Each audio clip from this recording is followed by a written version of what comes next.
चोरी का धन, बांग्ला कहानी, रवींद्रनाथ ठाकुर। दाम्पत्य का अधिकार प्रतिदिन ही नए रूप में निर्धारित करना होता है। अधिकांश पुरुष यह बात भूले रहते हैं। उन्होंने शुरू से ही समाज का अनुमति पत्र दिखाकर कस्टम हाउस से माल छुड़ा लिया है। उसके बाद से वे बिल्कुल लापरवाह हैं। जैसे पहरे वालों ने सरकारी प्रताप ऊपर वाले के दिए तमगे के जोर पर पाया हो, वर्दी उतारते ही वे अत्यंत अयोग्य हो जाते हैं। विवाह चिरजीव का पाला गान एक है, उसकी तो एक ही टेक है, किंतु संगीत का विस्तार प्रतिदिन के नवंबर से नवंबर क्रम में है। सुनेत्रा से ही इस बात को मैं अच्छी तरह समझ पाया हूँ।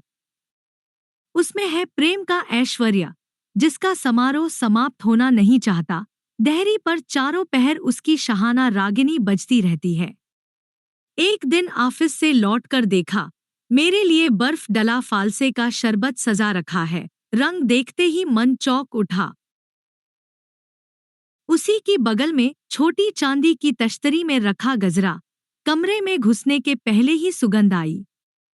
फिर किसी दिन देखता आइसक्रीम के सांचे में जमाया हुआ फल के गूदे और रस का मिश्रण, एक प्याले में ताल फल की गिरी और छोटी तश्तरी में बस सूर्यमुखी का एक फूल। सुनने में बात कुछ विशेष नहीं लगती, किंतु समझ में आता है कि दिन दिन वह नए नए रूप में मेरे अस्तित्व का अनुभव करती। पुराने को नए रूप में अनुभव करने की शक्ति कलाकार में होती है और इत्रेजनाह प्रतिदिन घिसी पिटी लकीर पर चलते हैं। सुनेत्रा में प्रेम की प्रतिभा है, नव नवोन्मेष शलिनी सेवा। आज मेरी कन्या अरुणा की उम्र 17 साल है, अर्थात ठीक जिस उम्र में सुनेत्रा का विवाह हुआ था। उसकी अपनी उम्र है 38। किसी यत्नपूर्वक साज सज्जा करना, प्रतिदिन पूजा का नैवेद्य सजाना, अपने को उत्सर्ग करने का आहनिक अनुष्ठान वह जानती है। सुनेत्रा शांतिपुरी काले किनारे की सफेद साड़ी पसंद करती है। खद्दर प्रचारकों की धिक्कार का प्रतिवाद किए बिना उसने इसे स्वीकार लिया है। कैसे भी खद्दर को स्वीकारा नहीं। वह कहती, देशी तांती का हाथ, देशी तांती तांत, इन्हीं से मुझे प्यार है। वे शिल्पी हैं, उन्हीं की पसंद का सूत। मेरी पसंद पूरे कपड़े को लेकर है। असली बात, सुनेत्रा समझती है हल्के सफेद रंग की साड़ी में सब रंगों का संकेत सहज ही फपता है। वह उसी कपड़े को नयापन देती, नाना आभासों में लगता नहीं कि वह सजी है। वह समझती है मेरे अवचेतन मन का दिगंत उसकी सज्जा से उद्भासित होता है। मैं खुश होता हूँ, यह नहीं जान पाता क्यों खुश हुआ हूँ। प्रत्येक मनुष्य में ही एक मैं है। वह अप्रमेय रहस्य का असीम मूल्य प्रेम में जुटाता है। अहंकार का कृत्रिम पैसा इसके सामने तुच्छ ठहरता है। आज 21 वर्षों से सुनेत्रा मनप्राण से यह परम मूल्य मुझे देती आई है। उसके शुभ्र ललाट पर कुमकुम बिंदु के बीच प्रतिदिन लिखी रहती है अक्लांत विस्मय की वाणी। उसके अखिल जगत के मर्मस्थान पर मैं अधिकार किए हूँ, इसलिए साधारण जगत का सामान्य कोई होना छोड़ मुझे और कुछ नहीं होना पड़ा। सामान्य को असामान्य रूप में आविष्कार करता है प्रेम। शास्त्र कहता है, अपने को जानो। आनंद में अपने को ही जानता हूँ, और एक जन है जिसने प्रेम में मेरे अपने को जाना है। मेरे पिता थे किसी प्रसिद्ध बैंक के अन्यतम अधिनायक, मैं उसी का एक हिस्सेदार हुआ। जिसे सोता हुआ हिस्सेदार कहते हैं, ऐसा बिल्कुल भी नहीं। ऑफिस के काम ने जैसे चारों ओर से मुझे लगाम से कस दिया हो। मेरे शरीर मन के साथ इस काम का तालमेल नहीं बैठता। इच्छा थी वन विभाग में कहीं परिदर्शक का पद दखल कर लूं, खुली हवा में दौड़ धूप करूं, शिकार का शौध मिटा लूं। पिताजी की दृष्टि रोबदाब की ओर थी। बोले, जो काम मिल रहा है वह सहज में किसी बंगाली के भाग्य में नहीं जुटता। हार मानी पड़ी। इसके अतिरिक्त लगता है पुरुष के रोबदाब की चीज स्त्री के लिए मूल्यवान है। सुनेत्रा के जीजा अध्यापक हैं। उनकी इस इंपीरियल सर्विस से उनके स्त्री समाज का सिर ऊंचा रहता है। यदि कोई जंगली इंस्पेक्टर साहब बंद 16 हैट लगाकर बाघभालू की ठाल से जमीन ढक देता। इससे मेरी देह का गुरुत्व कम हो जाता।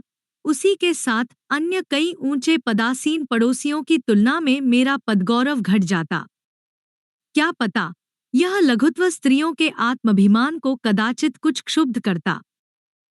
इधर डेस्क में बंधी स्थावरत्व के बोझ से देखते देखते मेरी यौवन धारा भूतरी होती जा रही है।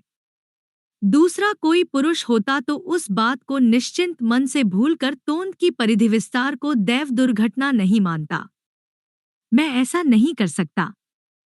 मैं जानता हूं, सुनेत्रा मुग्ध हुई थी, मात्र मेरे गुणों पर ही नहीं, मेरे देहसौष्ठव पर भी। विधाता की स्वरचित जिस वरमाल को गले में पहन एक दिन उसे वरण किया था, अवश्य ही प्रतिदिन की अभ्यर्थना में उसका प्रयोजन है। आश्चर्य है कि सुनेत्रा का यौवन आज भी अक्षुण्ण बना है। देखते ही देखते मैं ही भाटा के ग्रास में चला जा रहा हूँ। बैंक में केवल रुपए जमा हो रहे हैं। हमारे मिलन के प्रथम अभ्युदय को फिर से एक बार प्रत्यक्ष आंखों के सामने मेरी कन्या अरुणा ले आई। हमारे जीवन का वह उषारुण राग उनके तारुण्य के नव प्रभात में दिखाई दिया, जिसे देखकर मेरा समस्त मन पुलकित हो उठता। शैलेन की ओर तक कर देखता हूँ। मेरी उन दिनों की आयु उसके शरीर में आविर्भूत हुई है। यौवन की वही क्षिप्रशक्ति, वही अजस्र प्रफुल्लता, फिर प्रतिक्षण प्रतिहत दुराश में मुरझाए उत्साह की उत्कंठा। उस दिन मैं जिस पथ पर चलता था, वही पथ उसके भी सामने है। वैसे ही अरुणा की माँ के मन को वश में करने के अनेक उपाय उसने रचे हैं, केवल मैं ही उसका यथेष्ट ध्यान आकृष्ट नहीं करता। दूसरी ओर अरुणा मन ही मन जानती कि उसके पिता कन्या के दर्द को समझते हैं। किसी किसी दिन न जाने क्यों दोनों आंखों में अदृश्य अश्रु की करुणा लिए मेरे पैरों की ओर के मोड़े पर वह चुपचाप आ बैठती। उसकी माँ निष्ठुर हो सकती है, मैं नहीं हो सकता। अरुणा के मन की बात उसकी माँ न समझती हो, ऐसी बात नहीं, लेकिन उनका विश्वास था कि ये सभी प्रभात का मेघडंबरम है, दिन चढ़ते ही विलीन हो जाएंगे। सुनेत्रा के साथ यही मेरे मत का मेल नहीं। भूख तृप्त न कर भूख को मार दिया जा सकता है, लेकिन दोबारा जब पत्तल बिछेगी, तब हृदय की रसना में नवीन प्रेम का स्वाद समाप्त हो जाएगा। मध्याह्न में भोर का सुर मिलाने जाकर और नहीं मिलता। अभिभावक कहते हैं, पहले विवेचना करने वाली उम्र हो, उसके बाद आदि आदि। हाय रे, विवेचना करने की अवस्था प्रेम करने की अवस्था के ठीक विपरीत दिशा में है। कई दिन पहले ही आया भरा बादर माह भादर। घोर वर्षा की आड़ में कलकत्ते के ईंटलकड़ी के मकान मुलायम हो आए। शहर की प्रखरता अश्रु गदगद कंठस्वर के समान वाष्पाकुल हुई। उसकी माँ जानती उनकी अरुणा लाइब्रेरी के कमरे में परीक्षा की पढ़ाई में जुटी हुई है। मैं एक किताब लेने गया था। देखा कि मेघाच्छन्न दिनांत की सज छाया में खिड़की के सामने वह चुपचाप बैठी है। तब तक उसके बाल बंधे नहीं थे। पुरवैया हवा के साथ वर्षा के छींटे उसके खुले बालों में पड़ रहे हैं। मैंने सुनेत्रा से कुछ कहा नहीं। तभी शैलेन को चाय के लिए निमंत्रण पत्र लिख भेजा। अपनी मोटर उनके घर भेज दी। शैलेन आया। उसका अचानक आना सुनेत्रा को पसंद नहीं आया। यह समझना कुछ मुश्किल नहीं था। मैंने शैलेन से कहा, गणित पर मेरा जहां तक अधिकार है, उससे आज के फिजिक्स की था नहीं मिलती, इसलिए तुम्हें बुला भेजा। क्वांटम थ्योरी यथाशक्ति समझ लेना चाहता हूँ। मेरी पुरानी विद्याबुद्धि में जंग लग गई है। कहना न होगा कि विद्याचर्चा आगे नहीं बढ़ी। मेरा निश्चित विश्वास है कि अरुणा ने अपने पिता की चतुराई स्पष्ट ही भांप ली होगी और मन ही मन कहा होगा, ऐसे आदर्श पिता किसी दूसरे परिवार में आज तक नहीं हुए। क्वांटम थ्योरी के ठीक शुरू ही में टेलीफोन की घंटी बजी। मैंने हड़बड़ाते हुए उठकर कहा, जरूरी काम से बुलाया है। तुम लोग एक काम करो, तब तक पार्लर टेनिस खेलो, छुट्टी मिलते ही लौट आऊंगा। टेलीफोन में आवाज आई, हेलो, क्या यह 1200 फलाना नंबर है? मैंने कहा, नहीं, यहाँ का नंबर 700 फलाना है। दूसरे ही क्षण नीचे के कमरे में जाकर एक पुराना अखबार उठाकर पढ़ना शुरू किया। अंधेरा हो आया, बत्ती जला दी। सुनेत्रा कमरे में आई, चेहरा बड़ा ही गंभीर। मैंने हंसकर कहा, मेटियोरोलॉजिस्ट यानी जलवायु विशेषज्ञ तुम्हारा मुख देखता तो आंधी का संकेत देता। इस मजाक में हिस्सा न लेकर सुनेत्रा बोली, क्यों, तुम शैलेन को इस प्रकार बार बार प्रश्रय देते हो? मैंने कहा, प्रश्रय देने वाला तो उसी की अंतरात्मा में छिपा हुआ है। इनका मिलना जुलना कुछ दिन बंद रख पाते तो यह बचकानापन आपसे आप छूट जाता। बचकानेपन के साथ कसाईपना क्यों करने जाओ? दिन बीतेगा, अवस्था बढ़ेगी, ऐसा बचकानापन फिर तो लौटकर कभी नहीं आएगा। तुम ग्रह नक्षत्र नहीं मानते, मैं मानती हूं। ये मिल नहीं सकते।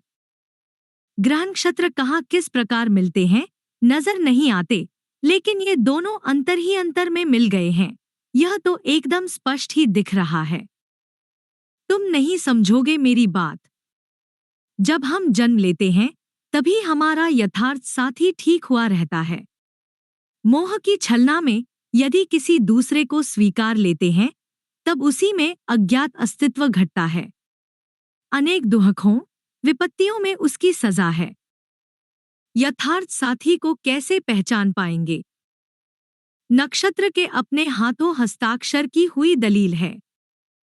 अधिक लुकाछिपी नहीं चली। मेरे ससुर अजित कुमार भट्टाचार्य एक सम्भ्रात पंडितवंश में जन्मे थे। बाल्यकाल पाठशाला के परिवेश में बीता था। बाद में कलकत्ता आकर कॉलेज से गणित में एमए की डिग्री ली। फलित ज्योतिष में उनका जैसा विश्वास था वैसी ही थी उनकी दक्षता। उनके पिता थे पक्के नैयायिक। उनके मतानुसार ईश्वर अप्रमाण सिद्ध हैं। मेरे ससुर भी देवी देवता कुछ नहीं मानते थे, इसका प्रमाण मुझे मिला है।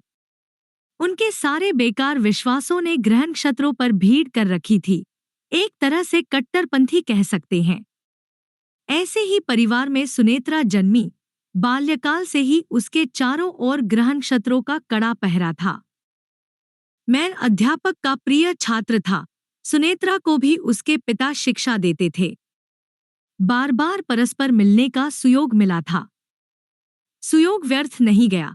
यह धबर बेतार विद्युत वार्ता से मेरे पास पहुंची। मेरी सास का नाम विभवती था।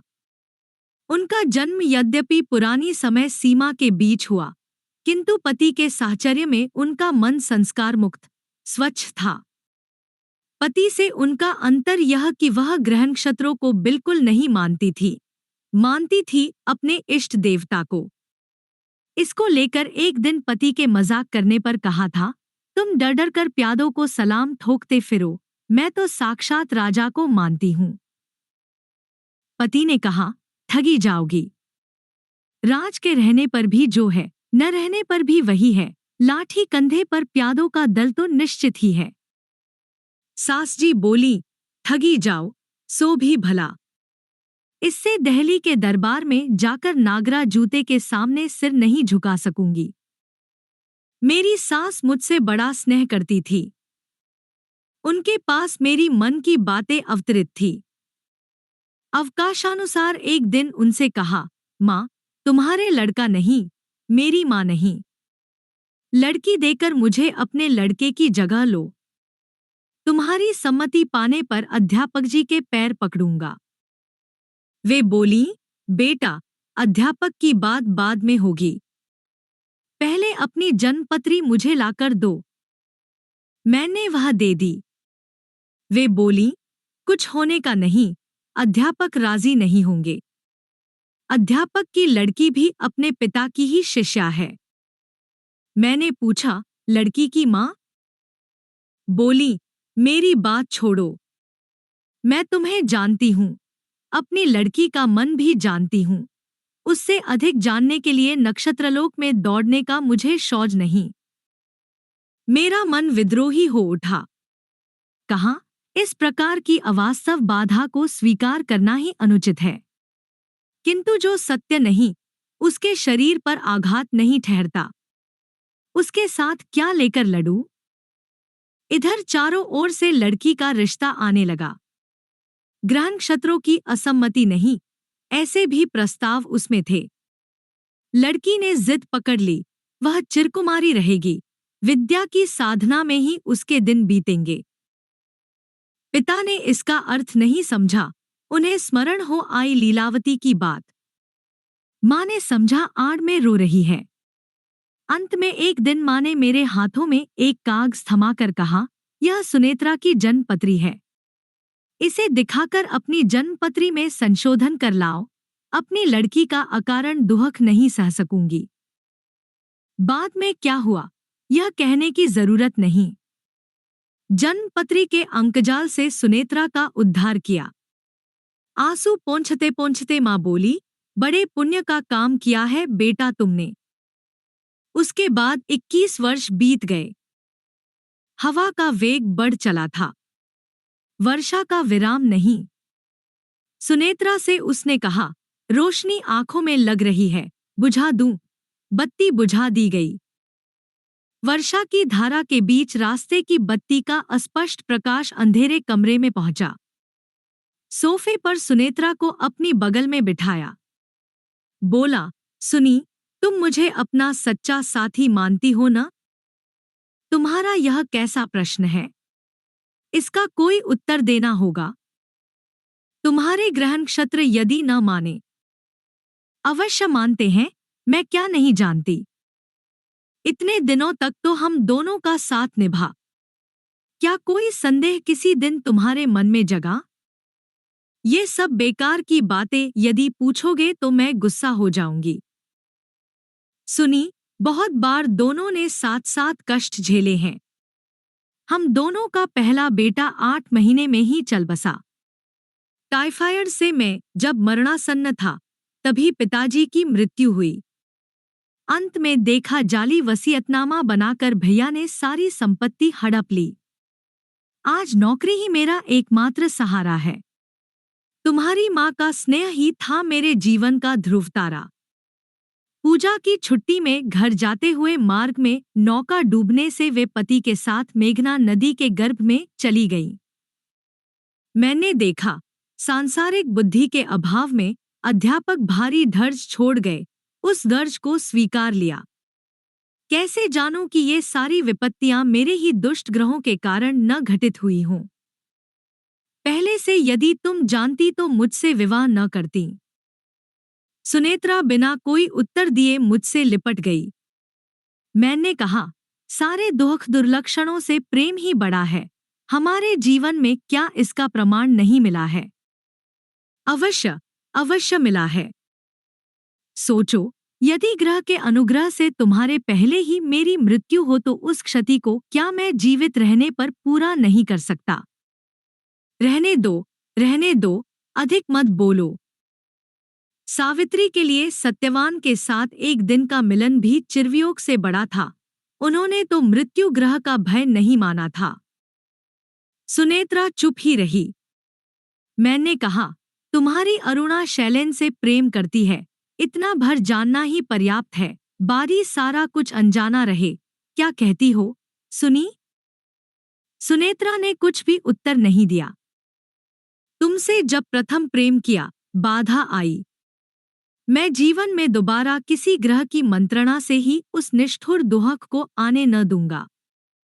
उन दोनों की जन्मपत्रियों को मिलाकर जैसे भी हो, कोई संशय नहीं उठने दूंगा। ठीक उसी समय सीढ़ी पर पैरों की आहट सुनाई दी। शैलेन उतरकर जा रहा है। सुनेत्रा जल्दी से उठ जाकर बोली, बेटा शैलेन, क्या तुम जा रहे हो? शैलेन ने डरते डरते ही कहा, कुछ देर हो गई, घड़ी नहीं थी, मालूम नहीं पड़ा। सुनेत्रा बोली, नहीं, कोई देर नहीं हुई। आज रात तुम्हें यहीं भोजन करके जाना है। इसी को तो कहते हैं प्रश्रय। उसी रात अपनी जन्मपत्री संशोधन का सारा ब्यौरा सुनेत्रा को कह सुनाया। वह कह उठी, न बताते तो ही अच्छा था। क्यों? अब से केवल डरते डरते रहना होगा। किसका भय? वैधव्य योग का। बहुत देर तक सुनी चुप रही। फिर बोली, नहीं, मैं भय नहीं मानूंगी। मैं यदि तुम्हें छोड़कर पहले चली जाऊं तो फिर मेरी मृत्यु होगी, दोहरी मृत्यु।